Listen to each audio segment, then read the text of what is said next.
8, 15, 36, 99, 288 question mark. ఇక్కడ question mark స్థానంలో రావాల్సిన నంబర్ ఎంత? ఇక డిఫరెన్స్ కనుక చూస్తే 8 become 15, therefore 7 will be increased. 15 become 36, then 21 will be increased.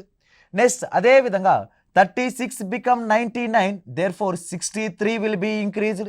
Next అదే విధంగా 99 కాస్త 288, 99 కాస్త 288 అంటే 189 will be increase. అంటే 189ని మన 99 కనుక యాడ్ చేస్తే 288 వస్తుంది. ఇవి మన ఆన్సర్ రావాలంటే ఏ నంబర్ని యాడ్ చేస్తే క్వశ్చన్ మార్క్ ప్లేస్తో ఆ ఫిలప్ అనేది ఆ నెంబర్ అనేది ఫిలప్ అవుతుంది అన్నాడు వాడు.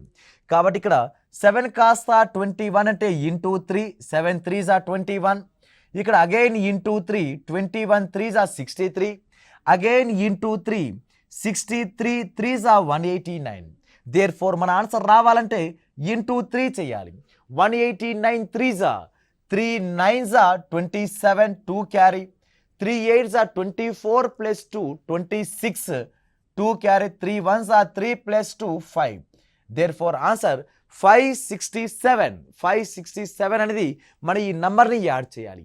అప్పుడు 7 + 8 15, ఒకట్ల స్థానంలో 5 అనేది ఒకే ఒక ఆప్షన్ ఉంది కాబట్టి 288 + 567 is a 855. 855 is a right answer అవుతుంది.